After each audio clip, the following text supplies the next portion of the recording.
Assalamualaikum warahmatullahi wabarakatuh.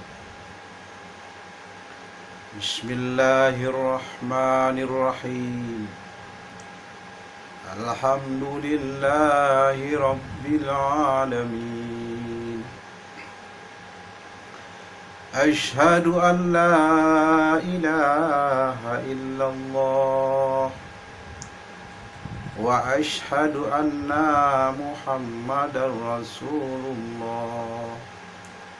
Allahumma salli ala sayyidina Muhammad wa ala ali sayyidina Muhammad.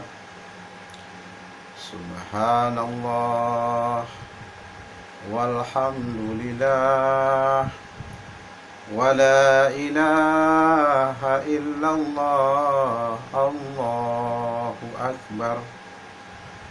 Subhanallah walhamdulillah wa la ilaha illallah. Allahu akbar. Subhanallah walhamdulillah wa la ilaha illallah. Allahu akbar. Saudara-saudaraku di mana saja berada, yang seiman, setauhid, Islam, mukmin, muslimin,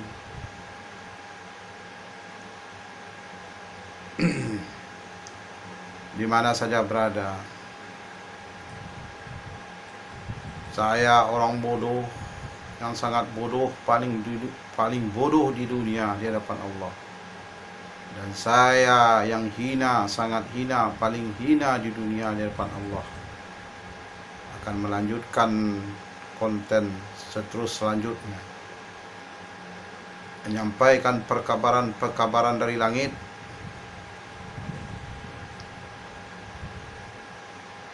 Maka konten ini sambungan dari konten yang terdahulu, masalah sholat. Karena yang sudah kita bahas adalah sholat, tingkat macam-macam sholat. Pertama, mengerjakan doang, nah, itu anak-anak kelasnya belum balik. Yang kedua, mendirikan, seperti perintah di dalam Al-Quran, dirikan sholat, bukan mengerjakan. Itu namanya orang yang udah balik. Mendirikan sholat ini sama aja dengan sholat syariat. Sama juga dengan sholat syariat. Jadi apa sebenarnya yang dimaksud sholat syariat? Sholat ini adalah inti di pada sholat adalah zikrullah. Zikrullah. Seluruh amalan ibadah bergantung ke sholat. Dan sholat ini bergantung pada zikrullah. Zikir. Memang sholat syariat ini memang kalau kita dasarnya ini, kalau menurut orang-orang tarikat atau tasawuf, adalah alhamdulillah, alif lam ha mim dal, alhamdulillah. Tapi kalau kita bawa ke belakang dari itu, yang alhamdulillah, alhamdulillah 3 tingkat ini. Tingkat pertama masuk alhamdulillah ini kan bersyukur namanya. Bersyukur. Nah, jadi dari kata alhamdulillah ini 3 nih. Pertamanya, kita bersyukur daripada hidayah iman dan tauhid yang diberikan oleh Allah. Maka alhamdulillah atau alhamdulillah maksudnya sini pertama. Itulah maka kita Islam, memeluk agama Islam itu tanda syukur kita dari hidayah Allah, hidayah iman, dan hidayah tauhid yang diberikan kepada kita. Nah, jadi itu namanya Islam, itu namanya rukun Islam. Membaca 2 kalimat syahadat, mendirikan sholat, berpuasa yang wajib pada bulan Ramadan, zakat kalau sampai senisab, dan naik haji, pergi haji ke Ka'batullah. Nah, kalau ada kemampuan, mampu lahir dan batin. Itu alhamdulillah juga itu. Jadi alif syahadat, lam solat, ha puasa, mim zakat, dal pergi haji ke Ka'batullah kalau ada kemampuan. Alhamdulillah. Itu yang pertama, pengertian pertama. Itu apa? Karena mensyukuri nikmat iman dan nikmat tauhid. Jadi Islam yang kita apa? Karena kita mensyukurin nikmat iman dan tauhid tadi. Yang kedua, apa yang kita syukurin lagi dari iman dan tauhid tadi? Itulah kita bersyahadat masuk Islam. Maka kalau di itu yang keduanya alim lam ha mim dal, itu dikatakan dirikan sholat. Mendirikan sholat itulah juga bersyukur kepada Allah. Syahadat tadi juga syukur. Tapi syahadat ini adalah dasar daripada Islam. Sholat ini adalah tiangnya. Jadi dimulai dari mana kita mulai? Dari Isya, subuh, zuhur, asar, maghrib. Itu pengertian alif lam ha mim dal, sama aja. Itu pengertian keduanya itu. Pengertian ketiganya, itu yang kita kerja gerak dalam sholat. Berdiri, alif, lam, ruku, sujud. Alif lam ha mim dal. Duduk. Di antara dua apa? Sujud dua itu tuh, duduk di antara dua apa itu? Sampai duduk di tahiyat akhir. Alif, lam, ha, mim, dal. Pengertian gerakan sholat. Di tiga tuh, alif, lam, ha, mim, dal tuh tiga pengertiannya. Maksudnya alif, lam, dal kan syukur. Jadi syukur nih mensyukuri iman dan tauhid yang diturunkan oleh Allah hidayahnya kepada setiap pribadi orang Islam. Jadi itulah, jadi sholat yang syariat itu tuh yang mendirikan tuh. Orang yang mendirikan sholat itu sholatnya syariat. Sholat syariat. Maka di sholat syariat tuh, kita ingatnya ketika kita mulai kita itu angkat takbir sampai salam, mau gerakan, mau bacaannya, ya kan? Kita harus konsentrasi kepada hati. Kepada hati apa? Kepada hati nurani itu. Bagaimana kita berkonsentrasi? Di sanalah kita. Ketika mulut kita mengucap ketika tubuhnya bergerak atau mulutnya mengucap, namanya dengan bacaannya, di hati nurani kita itu ingat pula. Apa yang kita ingat? Ya Allah, Allah, Allah. Dan ketika itu Allah juga menjawab dengan Muhammad, Muhammad. Itu tingkat sholat syariat namanya itu. Tapi kalau sholat syariat ini sebenarnya kita ini udah selamat di dunia akhirat. Karena di sholat syariat inilah berjihad kita. Jadi bagaimana kita ketika itu? Karena dalam sini terjadi perang besar namanya. Perang melawan nafsu itu jihad besar namanya. Jadi dalam sholat ini jihadnya jihad besar. Gitu. Jadi ketika tubuh kita melakukan gerakan sholat dan mulut membaca bacaan sholat, hati kita tuh, di hati nurani kita itu kita ingat kepada Allah, Allah, Allah. Tuh. Kenapa begitu? Karena inti sholat ini ingat. Karena sebelum sholat rukun, ini kita itu dulu ke belakang ya. Nabi Muhammad kan, kan menyebut sholat yang 5 waktu ketika Isra dan Mi'raj. Ya kan, kita nggak cerita perpanjang, kan dulu 50, dikurang-kurangi atas apa? Nasihat dari Nabi Musa. Kita nggak cerita itu terlalu panjang ceritanya. Itu yang dijemput bahwa sholat rukun nih ke langit. Jadi derajat sholat rukun ini di mana? Di langit. Di langit.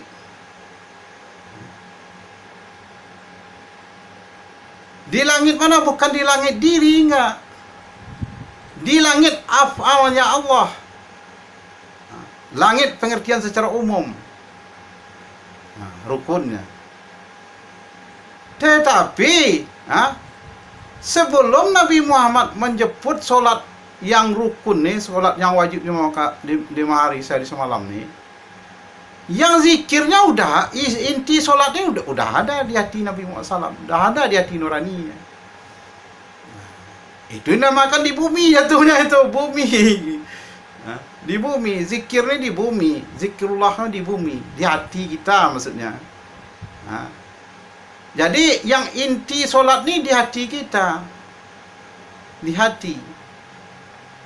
Yang sholat yang rukun yang 5 waktu ada bacaan dan gerakannya dimulai dari takbir sampai salam, itu yang disebut ke langit. Jadi ada hubungan antara bumi dengan langit itu maksudnya. Ya Nabi Muhammad kan udah dapat dia ketika berkalwat di Gua Hira dulu. Udah ada aja, apalagi di tubuh Nabi Muhammad ini itu Al-Quran semuanya itu. Maka di tubuhnya Al-Quran, maka akhlaknya juga Al-Quran. Jadi akhlak Nabi Muhammad SAW dengan jasadnya nggak bisa dipisahkan. Itu Al-Quran semua itu.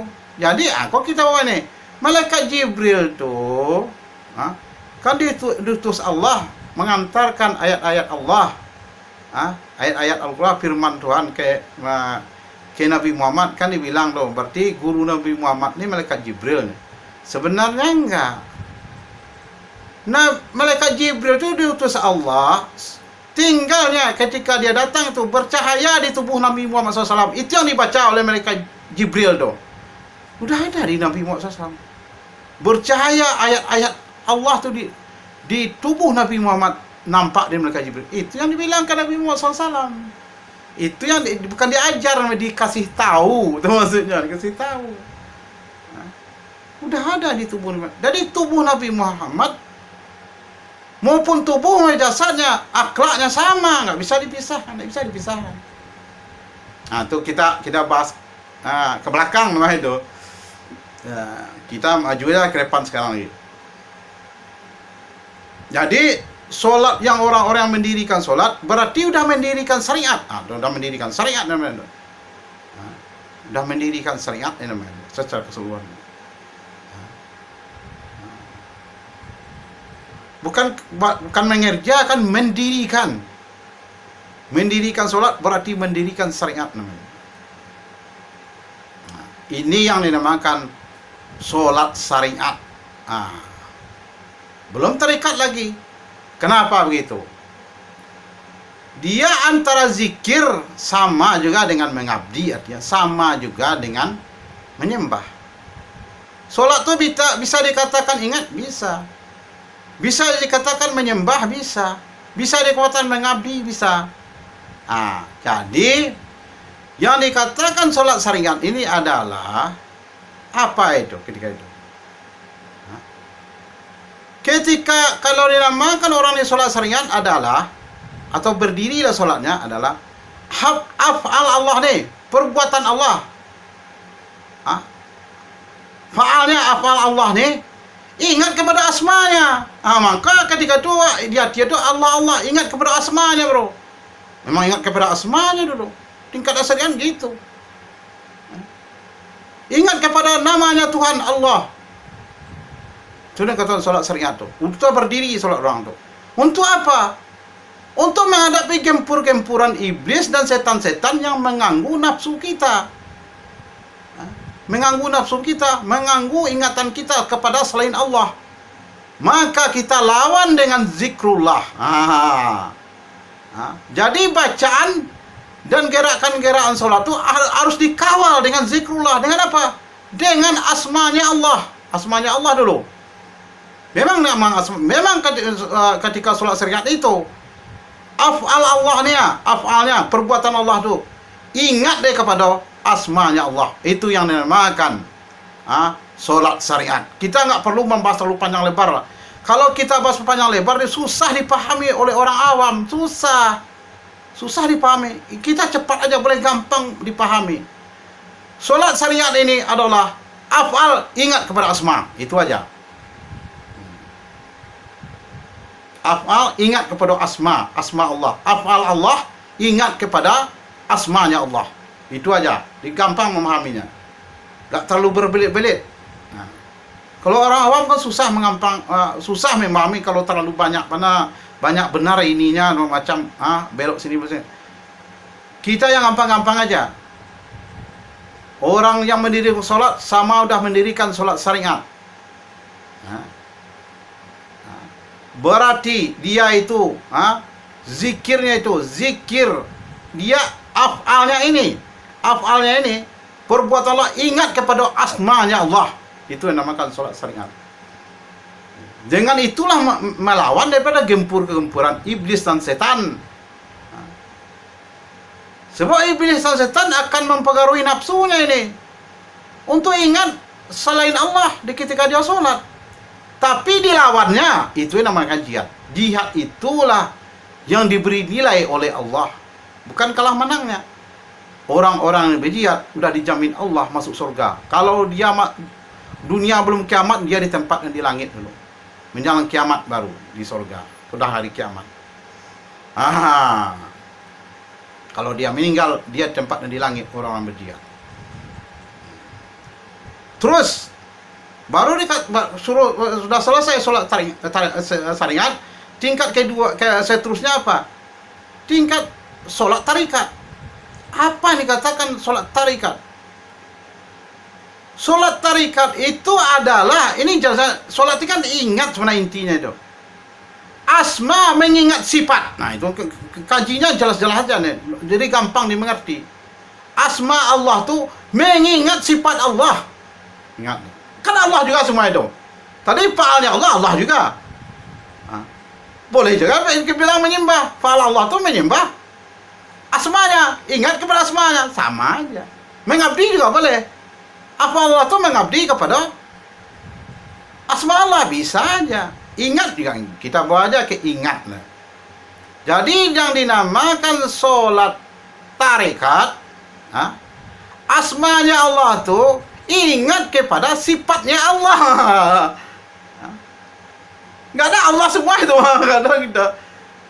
Ingat dia kepada sifatnya Allah. Jadi kalau sholat tarikat, dia di situlah dia akan rasa, hidup rasa lagi itu. Hidup kalau yang tadi, kalau sholat syariat perasaan hidup baru, hati nurani itu perasaan tuh. Perasaan baru. Kalau kini rasa lagi.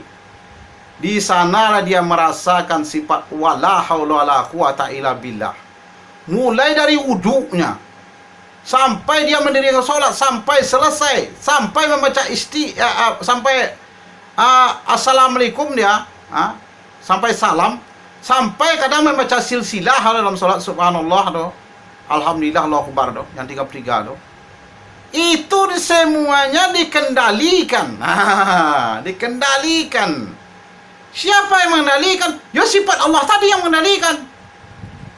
Karena apa? Karena sholatnya tadi yang dikatakan sholat tarikat, asma Allah, mengingat sifat Allah. Jadi yang mengendalikan sifat Allah tadi. Sifat Allah yang mengendalikan. Maupun gerakannya. Mungkin dari wudhu lah. Dari wudhu itu sudah ada tuh. Dikendalikan wudhunya oleh sifat Allah yang mengendalikan. Ini dah jelas. Kalau bilang Allah, Allah semua nanti. Allah itu menjadikan ada fa'alnya, ada asmanya, ada sifatnya, ada zatnya. Gak bisa, harus ada bagian-bagiannya dong. Gak bisa disamaratakan semuanya. Allah. Kalau kepada orang bodoh nih tanya dia kan, di mana Allahnya? Saya bertanya balik, Allah yang mana yang nak maksud? Gitu. Allah yang mana ini maksud? Zatnya tak? sifat nyata. Harus jelas. Jadi orang menjawab, jelas orang menjawab jadinya. Ini pertanyaannya nggak karuannya, Allah yang mana nggak tahu. Cuma tanya Allah di mana, itu aja nanya. Allah yang mana? Ah gitu kalau itu. Kalau orang nih istilahnya cerdas pula dia yang akan menjawab nih tanya dulu Allah yang mana?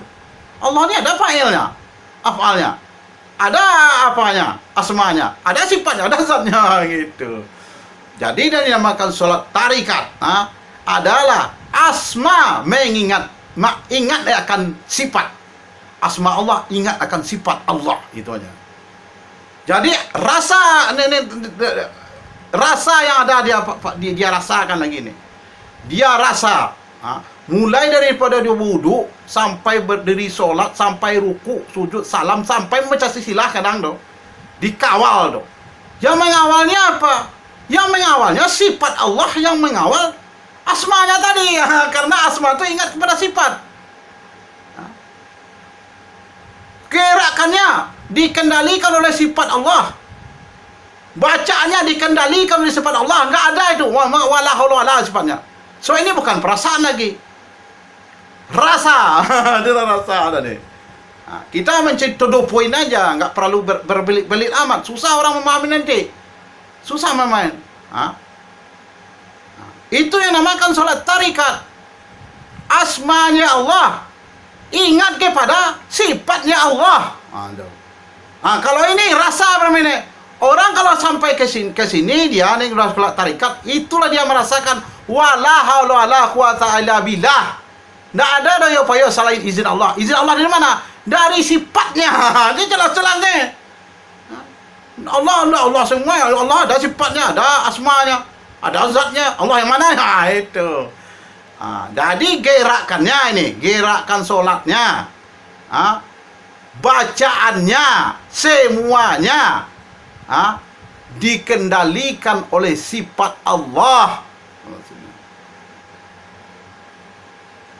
Yang di dalam tetap apa dah? Di dalam tetap Allah. Tapi Allah kayaknya di sini nggak ada perlawanan lagi, nggak ada perlawanan. Maksudnya nafsunya udah dikalahkan. Udah menang. Kalau berdiri sholat ini kan masih ada perlawanan dari nafsunya karena di backing oleh iblis dan setan. Kalau ini nggak ada, nafsunya udah dikalahkan. Nggak ada perlawanan. Cuma Allah tetap Allah di hatinya. Tapi di hati yang mana? Di hati sanubari lagi, bukan di hati nurani. Kalau sholat syariat Allahnya itu di hati nurani. Kalau di sini Allahnya di hati sanubari. Terbitnya Allah tadi ya di hati sanubari. Beda tuh. Kok lah rasa ada tuhnya itu. Maka dari zikir Allah itu dari hati sanubarinya terbit. Itu yang mengendalikan sholatnya tadi. Gerakannya, bacaannya. Kenapa? Karena asmanya itu ingat kepada sifatnya Allah. Asma Allah ingat kepada sifatnya Allah. Kan Allah semuanya dong. Kadang orang bertanya nanti, yang menyembah, yang disembah sama, yalah. Semuanya kan Allah yang punya, nggak ada yang punya kita. Dari awal juga nggak ada yang kita punya. Punya Allah semuanya.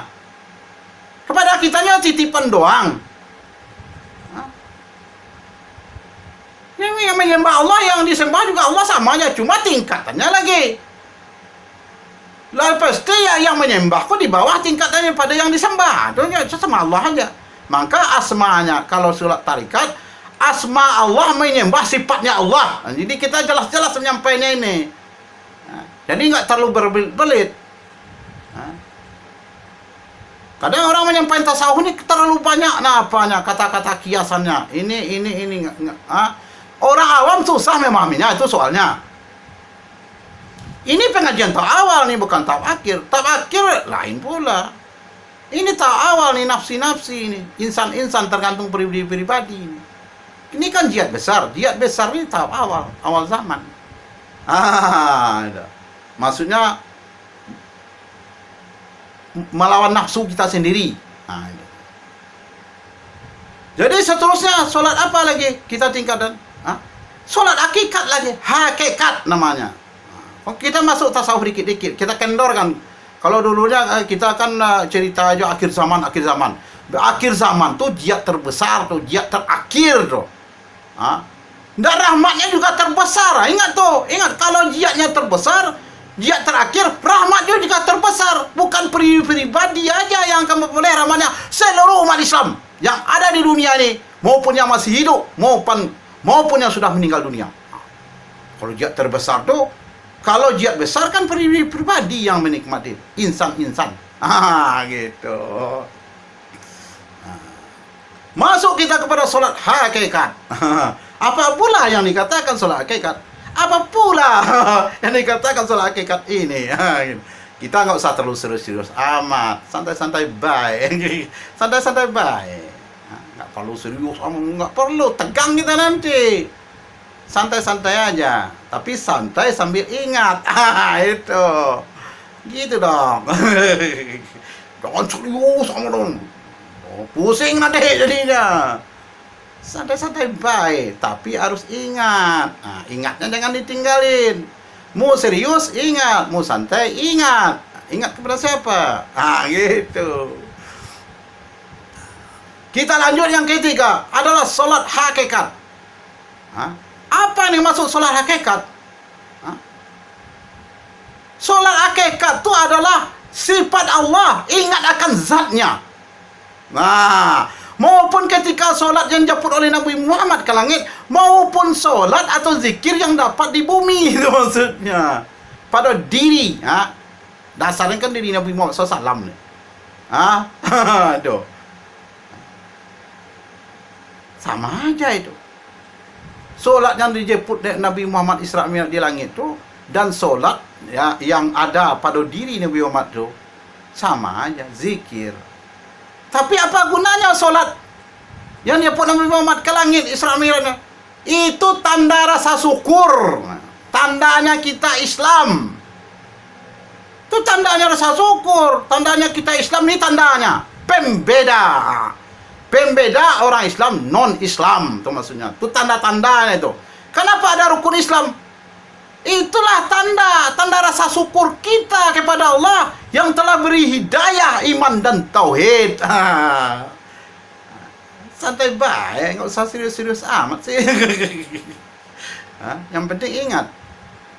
Jadi yang dikatakan sholat hakikat adalah sholat hakikat adalah sifat Allah, ingat kepada zatnya. Zatnya Allah. Boleh juga dikatakan ini secara fikihnya, sifat Allah menyembah zat Allah. Bisa juga dikatakan secara fikihnya, sifat Allah mengabdi kepada zatnya Allah. Gitu, nggak perlu banyak belok-beloknya. Susah orang awam memahaminya. Susah. Itu yang dinamakan sholat hakikat. Sholat hakikat apa namanya lagi ini? Di mana istilahnya? Apanya? Allahnya di mana? Zikirnya mana? Zikirnya di hati rohani lagi, rohani. Di hati rohani. Jadi kan tingkat itu. Sholat syariat, ingat ya Allah itu ke hati nurani.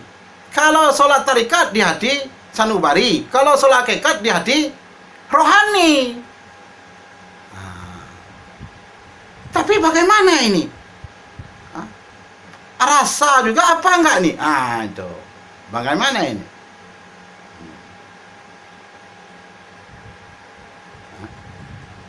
Kita ini, saat itulah kita ini. Kalau udah sampai kepada sholat hakikat, itu namakan kusuk di dalam kusuk. Kusuk di dalam kusuk ya. Ini. Kita udah apa namanya itu? Udah masuk ke alam ruh. Alam ruh. Udah masuk ke alam ruh. Udah masuk ke alam ruh. Alam rahasia namanya. Udah masuk ke alam ruh. Tapi bukan inti rahasia. Udah masuk ke alam ruh. Apa yang kita saksikan ketika itu? Apa yang kita saksikan lagi? Kita tidak menyaksikan jasad kita lagi. Kita tidak menyaksikan tempat kita sholat. Kita tidak menyaksikan sajadah lagi. Apa yang kita saksikan?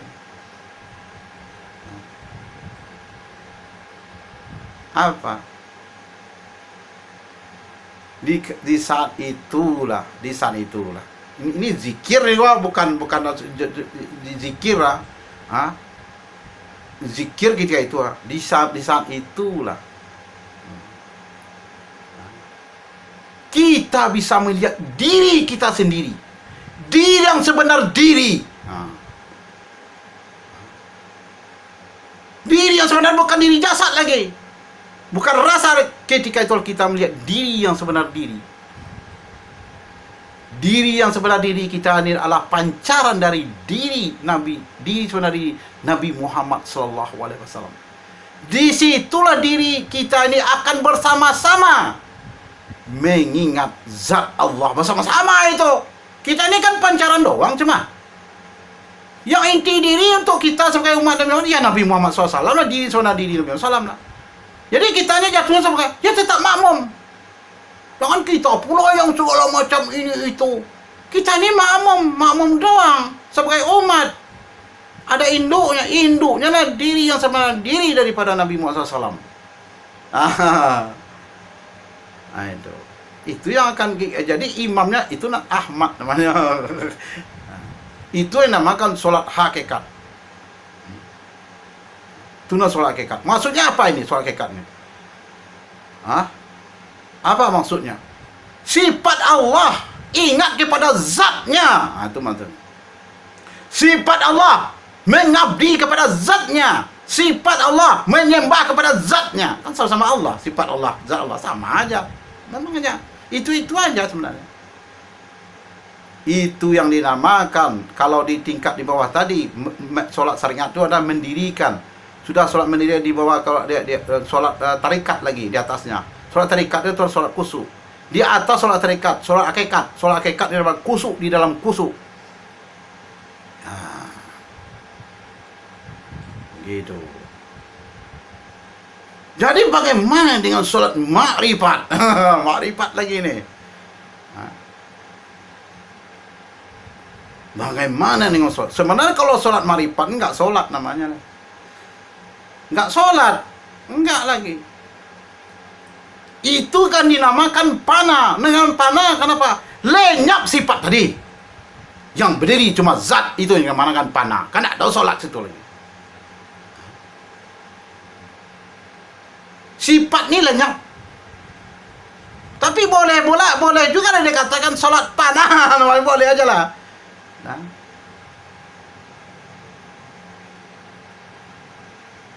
Tapi tak bisa dibilang solat. Itu panah jatuhnya. Lenyap zatnya. Tak mengabdi selalu. Lenyap. Tadi kan mengabdi. Ini berarti masih ada sifat kalau dia mengabdi. Inilah sifat tu lenyap. Yang berdiri cuma zat. Itu yang namakan solat makrifat. Sebenarnya tak bisa dikasih solat lagi di sana. Jadi nampak makrifat.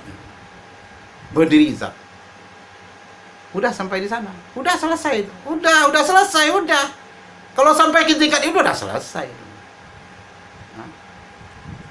Berdiri zat lagi. Kalau zat berdiri nggak ada lagi. Sifat nggak ada. Asma nggak ada. Faal nggak ada. Nggak ada semuanya. Udah selesai. Itu kalau kita berpulang namanya. Solatnya berpulang namanya. Masuk solat ni berpulang kepada Allah namanya. Itu berpulang tu kepada Allah tu. Jadi jalan berpulang sama dengan jalan datangnya. Enggak susah-susah pengajian tasawuf ni. Asal kita relax aja, relax sambil ingat. Bagaimana datangnya begitu pula pulangnya. Datangnya dulu. Datang dulu itu Allah ingat ke diri lah. Maka terjadi Nur Muhammad gitu ada ke bawah terus. Berpulangnya gitu juga. Ya ini ingat gini, ya ini ingat gini. Lenyap ini, udah zat berdiri. Berdiri zat lagi. Ya sampai di situ. Itu dinamakan makrifat. Kalau boleh kan itu solat panah atau solat makrifat. Ini perkabaran langit, bukan ilmu saya. Saya sebut, saya ini nggak sekolah agama, nggak nyantri. Nah, orang tua juga orang biasa. Ini dari guru saya dari langit yang masuk ke hati saya ini, berkata di hati saya. Nah, kalau guru khusus saya dari langit. Kalau guru umum saya bisa bilang, alam takambang jadi guru itu orang Sumatera Barat do. Pepatah orang Sumatera Barat atau Minangkabau itu, alam takambang menjadi guru. Kepada siapa aja kita boleh berguru. Kepada diri sendiri. Bagaimana hidung kayak ini terus. Bagaimana mata dua. Bagaimana telinga di samping. Itu guru itu. Dari tubuh aja kita bisa berguru. Alam takamang jadi itu guru umum saya itu mah. Semuanya. Guru saya. Kalau pada zaman dari Nabi Muhammad sampai kepada ulama. Yang ulamanya mau kiainya, mau ustadznya. Mau gus-gusnya, mau buyanya, mau walinya, mau ke angin, mau ke air berguru saya ke alam takamang menjadi guru. Pepatah Sumatera Barat Minangkabau. Itu kalau guru khusus saya emang di hati saya. Nah, jadi cukup sekian dulu. Nanti kita lanjutkan konten-konten lainnya. Pokoknya selagi ada perintah dari langit, berkata dia saya akan melanjutkan terus. Tapi kalau dia suruh stop, ya saya stop. Gitu. Saya nggak mencari-cari apa-apa, nggak mencari nama, tidak mencari uang, tidak mencari segala macam, enggak. Saya bukan orang partai, saya bukan orang organisasi atau ormas, mau ormas kebangsaan, mau ormas agama, saya enggak. Saya cuma sendiri aja. Saya juga nggak ada punya murid, nggak ada pengikut. Nggak ada, saya sendiri doang. Paling-paling istri saya yang ikut saya. Itu aja tuh anak-anak. Karena anak tuh nggak ngerti deh ini. Saya bukan siapa-siapa. Nggak ada yang saya cari. Cuma saya menjalankan perintah dari langit. Harus sampai yang saya sampaikan. Itu aja. Nggak ada yang apa. Karena jihad terakhir, jihad terbesar, rahmatnya terbesar. Tidak pakai senjata, tidak pakai kekuatan otot dan raga, tidak pakai dana. Aduh. Saya nggak ada yang saya cari, cuma perintah dari langit. Nggak ada saya, pingin ini, pingin cari nama, pingin segala macam. Nggak ada saya. Nggak ada terniat di hati saya, insya Allah nggak ada. Insya Allah yakin nggak ada. Ini sudah ada karena sudah diperintah disuruh saya kerja. Ya insya Allah hakul yakin, insya Allah Imam Mahdi gaib, bisa mengalahkan Dajjal gaib, insya Allah perang akhirat, jihad akhirat, Imam Mahdi gaib bisa mengalahkan Dajjal gaib, insya Allah hakul yakin. Semua umat Islam mendapat rahmat semuanya. Inilah rahmat terbesar di akhir zaman. Rahmat terbesar di akhir zaman. Semua umat Nabi Muhammad SAW selamat dunia dan akhirat, masuk surga di awal bersama Nabi Muhammad SAW. Assalamualaikum warahmatullahi wabarakatuh.